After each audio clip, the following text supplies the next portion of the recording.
Wenda lu kenapa sih Wenda nggak berhenti drama Wenda? Nih dari awal yang mulai yang membuka, yang ngomong kalau rumah itu hasil karya, hasil uang dari bapak lu kan lu, terus anak-anak malu dilihat sama anak-anak, lu yang mulai, bahkan lu yang ngomong kasar depan anak-anak lu, sekarang giliran LO ngeladenin, terus LO membuka semuanya, lu seolah-olah sedih banget, drama banget. Katanya bapak-bapak yang udah meninggal di muka, kan lu yang mulai Wenda. Sekarang merasa tersakiti, play victim, lu mah Wenda. Perasaan si Ruben teh cuma simpel nguruskan anak-anak. Halo teman-teman, selamat datang kembali di channel Analisis Sengit.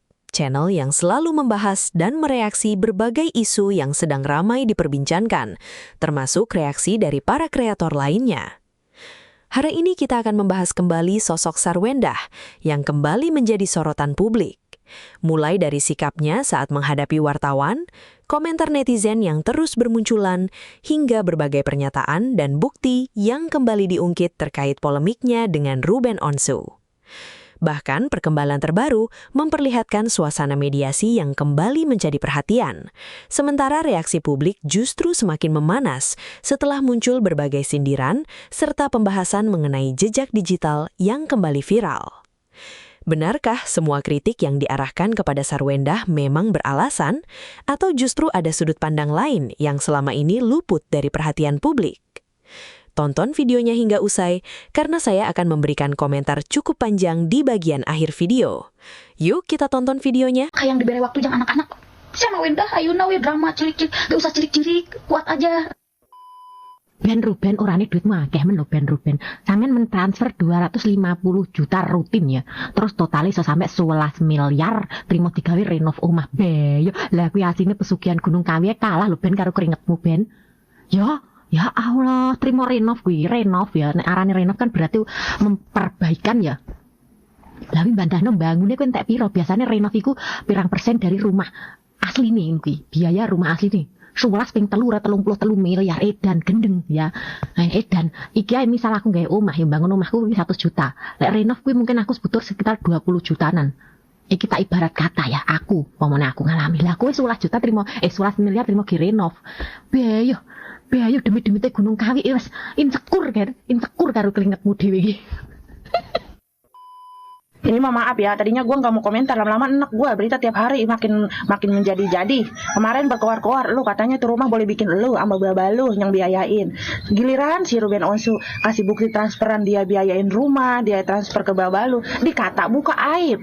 Buset, udah jadi salah gue ya. Lu yang berkoar-koar kemana-mana begitu. Giliran dikasih bukti, lu nangis katanya buka aib. Gue bingung, padahal simpel banget, Po. Lu simpel dah, Po. Simpel banget. Lu tinggal nemuin mantan laki lu, udah temuin tuh anak, udah terus bikin jadwal dah. Lu minta maaf dah, lu kemarin udah ngatain dia. Tiba minta maaf, berat banget. Iya.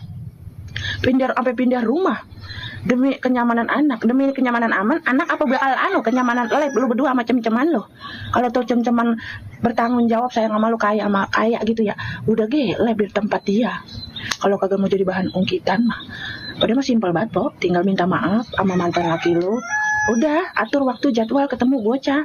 Kalau udah begini mah, ya udah biasa kali ya, lu diantepin sama mantan laki lu, dibiarin buat salah apa juga diantepin. Sekarang wayahnya dia ngelawan, lu ketar-ketir dewek, kesel dewek, sakit hati dewek, lu merasa jadi korban. Ya Allah, Saro. Orang sabar kayak ada batasnya, roh. Sekarang masih Ruben Onsu emang wayahnya dia kebangetan enak, bangetan kesel. Makanya udah begitu. Coba kalau lu minta maaf kagak, roh. Gue mah yakin kalau lu tiba minta maaf, gue yakin dah. Mudah-mudahan Ruben Onsu mah lu nggak bakalan gimana-gimana. Biar kata dia hatinya sakit namanya lu bekas bininya pernah sayang sama dia, ngurusin anak dia. Bener dah, dia emang ngerebut hak asuh anaknya, bakal supaya ketemu anak, berjuang buat anak, nyenangin anak lu, bukan niat macem-macem. Coba lu positif jatuh cinta boleh, tapi otak udah positif, say. Ngingetin aja gua mah. Lai. Wenda, lu nangis. Kirain gua mah lu ngelapin eyeliner. Mohon maaf gitu, ingin ikut berkomentar, habisnya gemes banget gue lewat melulu ini ke beranda ya kan. Dan ada beberapa kayaknya kok begitu ya terkait debt collector. Netizen mah Wenda lebih paham daripada lu pada. Netizen mah kalau udah urusan utang piutang, pinjam meminjam, debt collector kayak begitu lebih ngerti. Nih salah satunya gua ya kan. Karena udah sering gitu berhubungan dengan pinjam meminjam ke bank. Apalagi paling sedep itu. Jadi Wenda begini ya Wenda, kan katanya didatengin debt collector jam 9 malam. Masa? Debt collector dari bank tersebut kah? Apa dari pinjol? Takutnya nanti si EO gitu iseng-iseng mau check out pay letter atau apa buat beli produk yang ada di lab, tahu-tahu kagak kebayarin. Ya kan didatengin jam 9 malam. Nah, kembali lagi ya Wenda, kalau emang beneran itu dari bank resmi, setahu gua itu semuanya ada prosedur kok dan panjang jalan ceritanya ya kan, untuk sampai didatangi oleh pihak bank tersebut. Misalkan kita memiliki sebuah pinjaman ataupun cicilan rumah kepada dan bekerja sama dengan salah satu bank tersebut. Itu biasanya kalau misalkan kita tidak bisa membayarkan atau menunggak selama 1 bulan, itu hanya pemberitahuan via telepon atau via WhatsApp. Ya kan, di situ tuh diingatkan ya, dan di situ kita masih bisa kok tinggal di rumah tersebut. Nah, kagak lama lagi kalau misalkan sebulan 2 bulan kita masih tidak bisa membayarkan, biasanya itu datang lagi tuh via telepon lagi, via WhatsApp, pemberitahuan beserta surat yang dikirimkan dari bank tersebut. Cus, datang ke rumah lu tuh, ke kantong surat lu, biasanya dari kantor pos atau kagak ya, ekspedisi lain dah. Belum datang dari bank. Nah, nanti baru dah tuh berlanjut lagi 3 bulan, 4 bulan, 5 bulan barulah lanjut tuh datang dari pihak bank. Itu juga secara resmi, secara rapi, datang di jam kerja sambil membawa surat tugas dan surat total tagihan yang tertunggak. Begitu. Nanti kalau masih berlanjut lagi, nyampe panjang itu berlanjut, barulah nanti ditempel tuh sama pihak bank rumah lu dalam pengawasan bank titik-titik misalkan begitu ya kan. Dari situ masih berlanjut lagi, kalau masih tetap kagak bisa bayar barulah dilelang dan disita. Prosesnya panjang ya, dan intinya mah kagak ada yang tiba-tiba kucuk-kucuk debt collector datang hanya karena baru telat sebulan ya kan, terus tengah malam lagi. Nggak ada kalau dari bank resmi mah, kata gue, kecuali kalau dari pinjol kali itu. Coba lu ceki-ceki pay letter lu, takutnya ada yang nge-CO menggunakan pay letter tanpa sepengetahuan lu gitu Wenda ya kan. Udah kagak usah nangis-nangis lagian ini juga nih pengacaranya nih ya, si Bang Botak. Orang kata gue mah udah mendingan lu diem, kagak usah kesana sini nyampe segala ngomong. Kalau terus disudutkan klien nanti anaknya malah kagak sayang sama si A. Udah Kalau misalkan tidak dihadiri dengan pihak prinsipal sendiri, bagaimana Ciwenda? Nah itu bukan haknya dari kemarin, tapi berdasarkan apa yang disampaikan oleh majelis kemarin, yang disampaikan oleh maksudnya mediasi wajibnya dihadiri oleh prinsipal. Lihat, tunggu ya. Ya kita lihat tergantung hasil dari mediasi hari ini seperti apa. Kalau misalnya data, bertemu oleh mediator, kita lihat seperti apa. Ci, kalau nanti akan bertemu di mediasi, mungkin ada yang mau disampaikan untuk ayahnya anak-anak Ci? Kami kita tunggu saja nanti hasil mediasi. Kita tidak mau terlalu dahului apa yang kita sampaikan di dalam mediasi. Ya mohon doanya semua. Siapa kabar Ci? Tergantung pihak apakah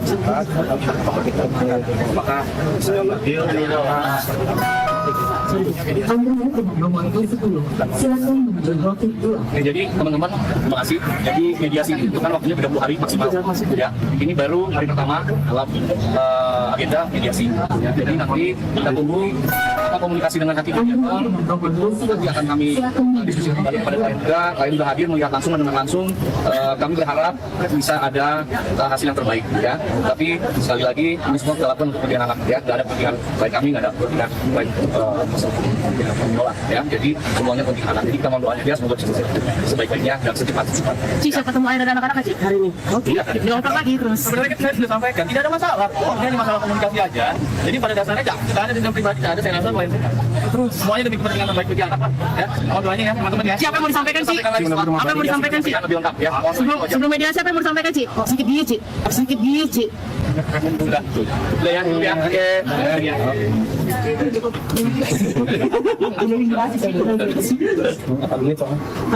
Tadi udah nggak 3 menit lagi Ci. Tapi itu harus hadir apa bisa video call atau online sih Pak?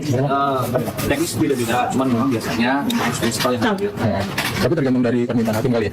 Ya nanti ada teknis lain juga, misalnya ada surat istimewa, surat proses istimewa dan yang lain. Cuman prinsipnya idealnya harus hadir prinsipal. Kita alasan tinggal mau sendiri apa sih? Masih nggak menjawab. Nanti bisa. Oh ya udah nanya. Siap. Di sidang lah kita jelaskan.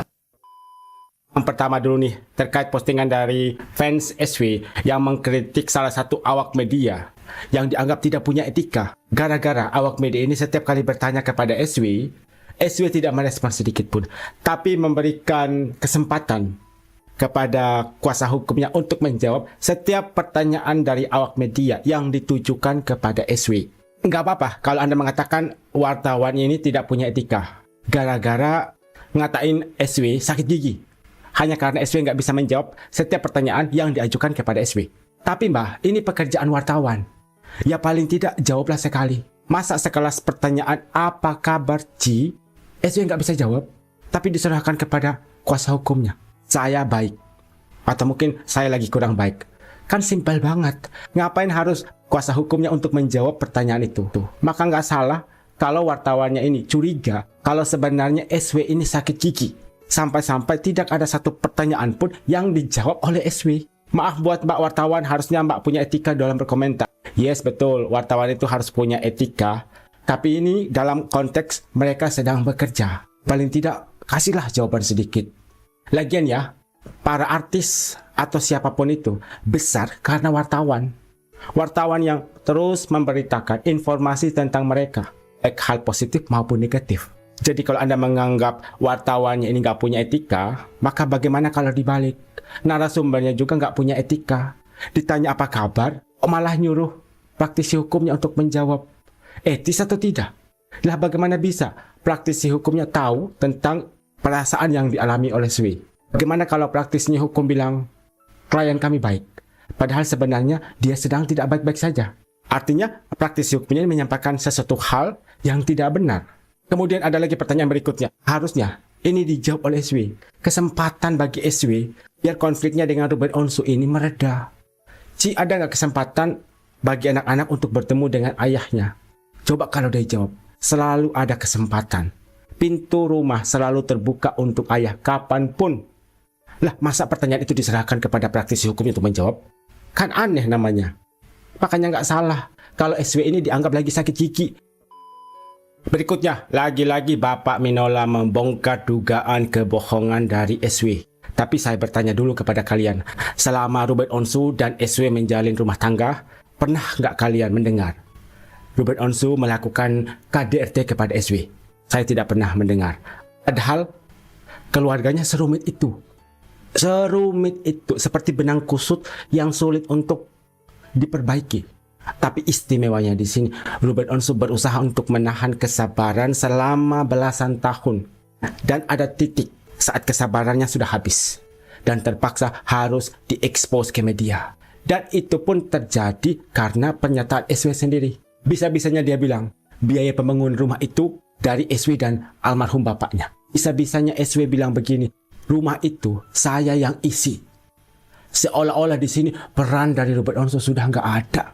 Padahal, ya seperti yang kalian lihat, itu adalah fakta yang diungkap oleh kuasa hukum Ruben Onsu. Tidak bisa dibantah oleh siapapun, termasuk dari pihak SW.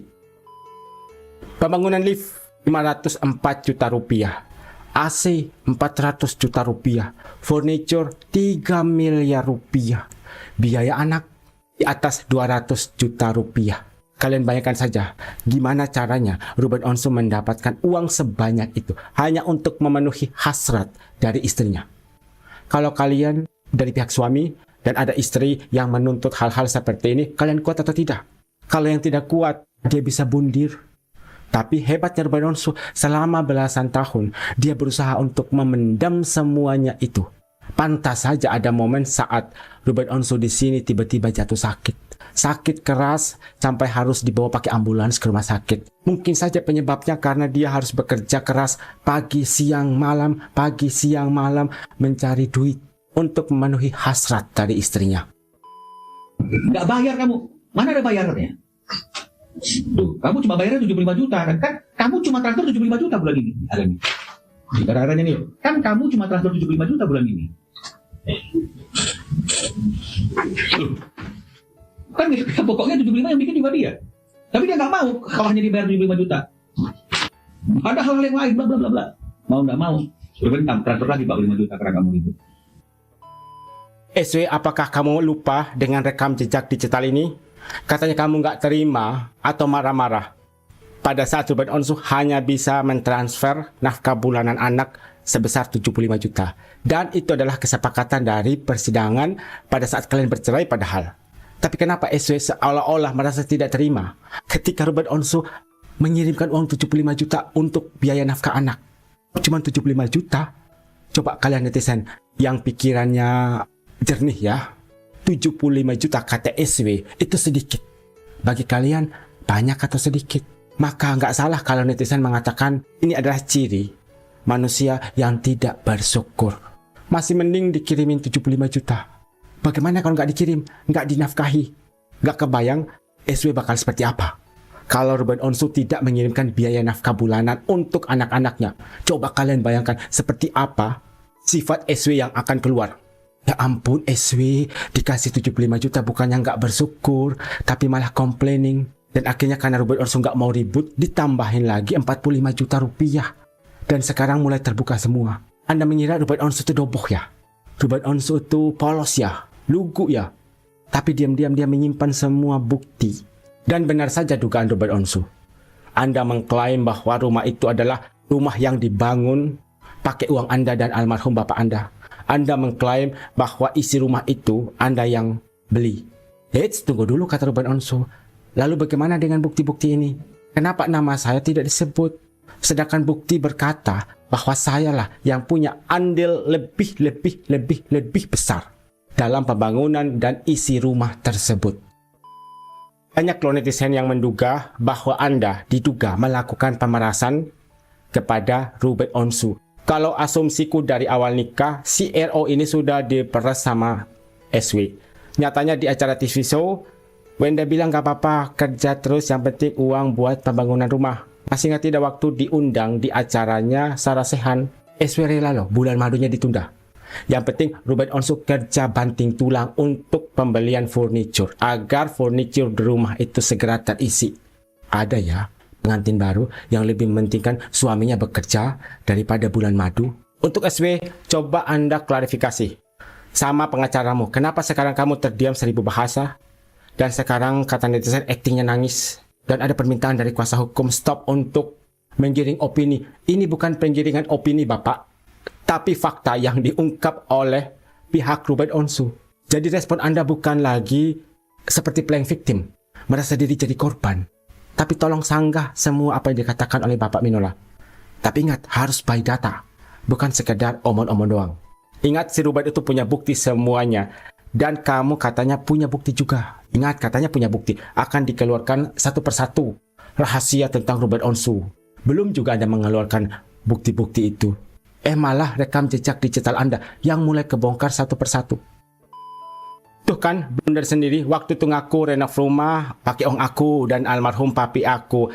Ini ngaku-ngaku lagi isi rumah dari awal aku. Waktu SW ngomong di podcastnya Richard Lee. Isi rumahnya katanya dia yang tanggung. Dan nama Ruben Onsu tidak pernah disebut sedikit pun. Ya makanya Ruben Onsu membongkar bukti. Ini loh bukti yang sebenarnya. Bukan seperti apa yang dikatakan oleh pihak SW. Gokil, selain uang renov 11,7 ada lift. Seperti yang saya sebutkan tadi. Bagaimana Ruben Onsu gak kurus kering dan sakit-sakitan gara-gara harus bekerja keras, banting tulang sampai berdarah-darah untuk mengumpulkan uang sebanyak itu. Jejak digital ini akan menjadi bukti yang tidak terbantahkan untuk anak-anaknya kelak bahwa ayah mereka Ruben Onsu adalah ayah yang luar biasa. Dan bisa-bisanya ada pengacara ngomong begini, semakin Anda memojokkan pihak SW, maka jangan salahkan nanti kalau anak-anaknya ikut membenci ayahnya. Berarti ada yang tidak beres di sini. Kalau tiba-tiba anak-anaknya membenci Ruben Onsu, ada yang tidak beres. Dan mereka akan melihat bahwa Ruben Onsu adalah ayah yang bertanggung jawab. Mulai beli rumah, renovasi rumah, mengisi semua fasilitas rumah, beli lift, beli AC 400 juta rupiah. Dan kemarin SW dan rombongannya betah banget kan live jualan di rumah Ruben Onsu itu. Saking nyamannya karena AC-nya mahal guys. Jadi mereka betah dan gak mau pergi dari rumah itu. Begitupun dengan pacarnya, sampai lupa jalan pulang ke rumah karena saking nyamannya rumahnya Ruben Onsu.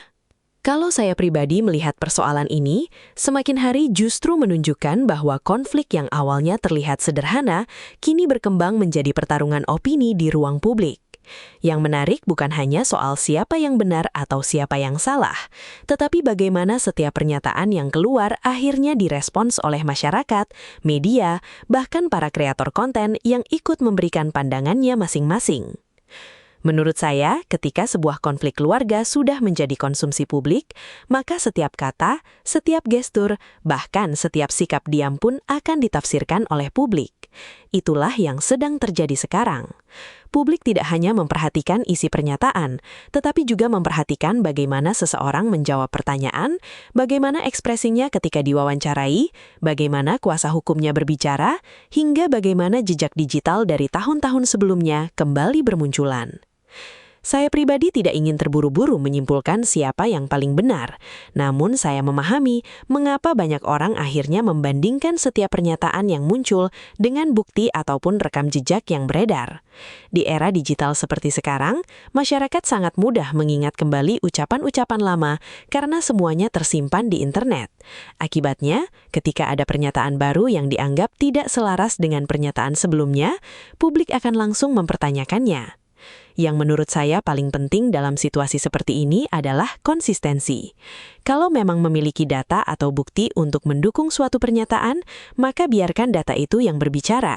Sebaliknya, kalau memang ada kesalahpahaman, akan jauh lebih baik jika dijelaskan secara terbuka, daripada membiarkan ruang publik dipenuhi spekulasi. Saya juga memahami kenapa wartawan terus mengejar narasumber dengan berbagai pertanyaan. Itu memang bagian dari pekerjaan mereka. Selama pertanyaan disampaikan secara wajar dan tidak melanggar batas etika, tentu publik juga membutuhkan jawaban langsung dari orang yang sedang menjadi sorotan. Ketika pertanyaan yang sangat sederhana pun tidak dijawab secara langsung, sebagian masyarakat akhirnya membuat berbagai penafsiran sendiri. Inilah yang menurut saya seharusnya bisa dihindari. Di sisi lain, saya juga merasa publik perlu tetap menjaga sikap kritis. Jangan sampai hanya karena menyukai salah satu pihak, kita langsung membenarkan semua yang dikatakannya. Begitu juga sebaliknya, jangan karena tidak menyukai seseorang, lalu semua yang dilakukannya dianggap salah. Menurut saya, fanatisme seringkali membuat orang kehilangan kemampuan untuk melihat persoalan secara utuh. Hal lain yang menarik perhatian saya adalah bagaimana media sosial mampu memperbesar sebuah konflik. Dulu mungkin persoalan rumah tangga hanya diketahui oleh keluarga dekat. Sekarang hampir setiap perkembangan bisa langsung menjadi bahan diskusi nasional. Bahkan potongan video beberapa detik saja bisa membentuk opini jutaan orang. Karena itulah setiap pihak perlu benar-benar berhati-hati ketika menyampaikan sesuatu kepada publik. Saya juga melihat bahwa masyarakat sebenarnya tidak hanya ingin drama. Banyak orang justru berharap konflik ini segera selesai dengan cara yang baik, terutama karena di dalamnya ada anak-anak yang tentu akan tumbuh dan suatu saat bisa melihat kembali semua pemberitaan yang beredar hari ini. Menurut saya, itulah alasan mengapa semua pihak sebaiknya mengedepankan komunikasi yang lebih sehat dibandingkan saling melempar pernyataan melalui media. Kalau berbicara soal bukti-bukti yang ramai dibahas, menurut saya biarkan semuanya diproses sesuai mekanisme yang berlaku. Kalau memang ada data yang mendukung suatu klaim, tentu masyarakat bisa menilainya. Kalau ternyata ada data lain yang memberikan gambaran berbeda, masyarakat juga berhak mengetahuinya. Yang penting adalah jangan sampai opini menggantikan fakta. Saya juga merasa bahwa konflik seperti ini mengajarkan satu hal penting, yaitu menjaga komunikasi dalam sebuah keluarga jauh lebih mudah daripada memperbaikinya ketika semuanya sudah terlanjur menjadi konsumsi publik. Ketika komunikasi sudah putus, pihak luar akan dengan mudah masuk memberikan komentar. Akibatnya, persoalan yang sebenarnya bisa diselesaikan secara pribadi justru berubah menjadi perdebatan panjang di media sosial. Sebagai penonton, saya memilih untuk terus mengikuti perkembangan kasus ini dengan sikap terbuka. Saya tidak ingin menempatkan siapapun sebagai pemenang atau pecundang sebelum seluruh informasi yang relevan benar-benar jelas. Yang saya harapkan justru semua pihak dapat menemukan jalan keluar yang lebih baik, sehingga fokus utamanya kembali kepada kepentingan anak-anak dan penyelesaian konflik secara dewasa. Pada akhirnya saya melihat bahwa publik Indonesia sekarang semakin kritis. Masyarakat tidak lagi hanya mendengar satu sisi cerita, tetapi juga membandingkan berbagai sumber, mencari rekam jejak dan memperhatikan konsistensi setiap pernyataan. Menurut saya, ini merupakan perkembangan yang positif selama dilakukan dengan tetap menjaga batas-batas etika dan tidak mudah menyebarkan informasi yang belum terverifikasi. Nah, itu tadi pendapat saya mengenai perkembangan terbaru dari polemik ini. Tentu saja pendapat saya bukan satu-satunya sudut pandang. Bisa saja kalian memiliki analisis yang berbeda, dan itu sangat wajar. Justru saya ingin mendengar bagaimana menurut kalian. Apakah kalian melihat persoalan ini dari sudut pandang yang sama, atau justru ada fakta dan analisis lain yang menurut kalian penting untuk dibahas? Silahkan tuliskan pendapat kalian di kolom komentar dengan tetap menjaga etika berdiskusi.